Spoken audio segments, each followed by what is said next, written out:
कोलकातामधील एक महिला डॉक्टर तसेच बदलापूरमधील 4 वर्षांच्या 2 मुली आणि पश्चिम विरारमधील संतापजनक घटना तसेच काल जव्हार तालुक्यात असलेले ओझर येथील एक संतापजनक घटना 28 ऑगस्ट रोजी एका परप्रांतीय नराधमाकडून एक 5 वर्षीय मुलीवर लैंगिक अत्याचार करण्याची संतापजनक घटना घडली आहे। या घटनेचा फिर्याद जव्हार पोलीस ठाण्यात नोंद करण्यात आली आहे। जव्हार तालुक्यातील युवा आदिवासी संघ तसेच श्रमजीवी संघटना, जव्हारकर सामाजिक कार्यकर्ते, सर्व पक्षीय कार्यकर्ते यांनी जव्हार पोलीस स्टेशनला गुन्हा नोंद करण्याची महत्त्वाची भूमिका बजावली। सदर घटनेतील आरोपी पोलिसांच्या ताब्यात आहे। जव्हार पोलीस ठाण्यात भारतीय न्याय संहिता कलम 64, 65, 65 1, पॉक्सो 4, 8 कलमान्वये गुन्हा दाखल करण्यात आला आहे। आरोपी इस्तियाक अन्सारी याला अटक करण्यात यश मिळालेले असून यामध्ये आरोपी पकडण्यासाठी युवा संघ जव्हार आणि मोखाडा मित्र परिवाराचं मोलाचं सहकार्य लाभलं। यामुळे आरोपी पोलिसांच्या ताब्यात आला। याचा निषेध करण्यासाठी आज आदिवासी चौक जव्हार येथे युवा आदिवासी संघाचे सर्व पदाधिकारी, पत्रकार संघाचे सर्व पत्रकार, सरपंच संघटनेचे सर्व सरपंच, महिला वर्ग आणि सर्व पक्षीय कार्यकर्ते, सामाजिक कार्यकर्ते यांनी मोठ्या संख्येने एकत्र येऊन निषेध नोंदवला। तालुक्यात ओझर गावात अतिशय निंदनीय घटना घडली। मला वाटतं पहिल्यांदा या तालुक्याच्या इतिहासामध्ये पहिल्यांदा अशी घटना घडली।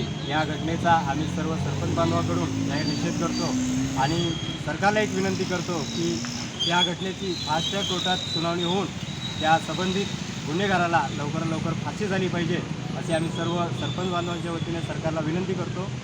धन्यवाद। तालुक्यामध्ये ओझर या ठिकाणी घडलेल्या घटनेचा मी जव्हार तालुका सरपंच संघटना व सर्व आदिवासी समाजाच्या वतीनं जाहीर निषेध करतो। बदलापूरवरून सुरू झालेली घटना जव्हारमध्ये येऊन अजूनही ही घटना घडली। खरं पाहिलं तर या नराधमाला पकडतासनीच या ठिकाणी त्यांना जनतेच्या ताब्यात देऊन त्यांना चोप दिला पाहिजे होता आणि नंतर त्यांच्यावरती कारवाई झाली पाहिजे होती। माझी या ठिकाणी शासनाला विनंती आहे, मागणी आहे माझी की यांना फास्ट ट्रॅकवर हा गुन्हा घेऊन आणि लवकरात लवकर कारवाई व्हावी व ॲट्रॉसिटी अंतर्गत याच्यावर गुन्हा दाखल व्हावा। या जव्हार तालुका पूर्ण आदिवासी बहुल भाग आहे। या ठिकाणी प्रांतीय येऊन या ठिकाणी आमच्या भागात येऊन आणि असे जर माकडचाळी करत असतील तर यांना वेळच्या वेळी खेचलं पाहिजे। तर या ठिकाणी मी पत्रकार बंधूच्या माध्यमातून सरकारला विनंती करतो की तुम्ही सरकार म्हणून याच्यावरती काही आक्षेप घेणार आहात किंवा ठोस काही उपाययोजना करणार आहेत का? बाकी जसं राज्यात बाकी देशामध्ये जे चालतंय की घटना घडल्यानंतर 24 तासात फाशी दिली जाते, त्या पद्धतीनेच तुम्ही काही निर्णय घेणार आहात का? काही कायदे बनवणार आहात का? आमच्या जव्हार तालुक्यातील अतिदुर्गम अशा ओझर ग्रामपंचायती हद्दीत एका 4 वर्षीय बालिकेवर ज्या पद्धतीचा अत्याचार करण्याचा प्रयत्न तिथे काम करणाऱ्या BSNL पॉवरच्या कर्मचाऱ्यांनी केला, त्याचा निषेध करण्यासाठी व आरोपीला कठोरात कठोर शासन होण्यासाठी सर्व पक्षीय, सर्व धर्मीय, सर्व जातीपातीचे जव्हारकर मंडळी इथे उपस्थित झालेले आहेत। मी एका मुलीचा पालक आहे आणि पालक म्हणून जेव्हा मी ह्या सगळ्या घटनांकडे गेल्या 15 दिवसातल्या बघतो आहे तर एक पालक म्हणून भीती वाटायला लागली आहे का समाजात ही जी वाढती विकृती आहे ह्या विकृतीचा कसा अंत करायचा आणि ह्याला अंत करण्यासाठी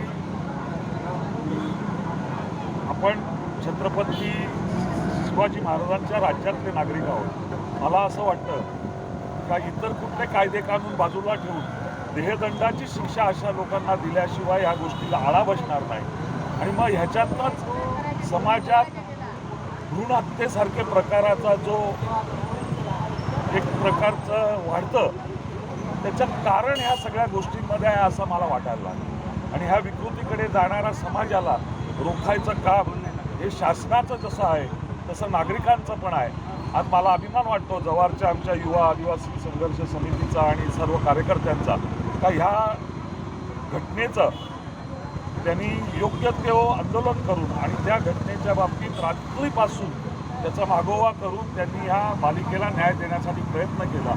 ओझरच्या मुलीवर किंवा बदलापूरमध्ये, पुण्यामध्ये, कोल्हापूरमध्ये सतत ही मालिका चालूच आहे। माझं याद्वारे एकच निवेदन आहे माझ्या सरकारला की आम्हाला लाडकी बहीण योजना नको, आम्हाला सुरक्षित बहीण योजना हवी। सगळीकडे आज त्याची मागणी महत्त्वाची आहे की तुम्ही 1500 रुपये द्या, आम्हाला ते 1500 रुपये नको। आमची तुमच्याकडे हात जोडून विनंती आहे की आम्हाला एक सुरक्षित बहीण योजना ही दिली तर आम्ही आमचे उपकार आयुष्यभर विसरणार नाही, आमची पिढी विसरणार नाही, यानंतरची येणारी पिढी पण विसरणार नाही. कारण आज आम्ही आमच्या मुलींना शाळेत पाठवायला पण घाबरतो.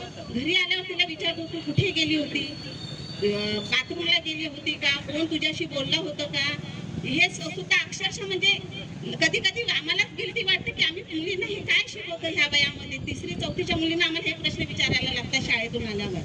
त्यामुळे सरकारला माझी विनंती आहे की आम्हाला ही लाडकी बहीण योजना रद्द करा तुम्ही, एक वेळ सुरक्षित बहीण योजना ही नक्कीच चालू करा. उत्तर महाराष्ट्र न्यूज नेटवर्कसाठी सौरभ कांबडी, पालघर.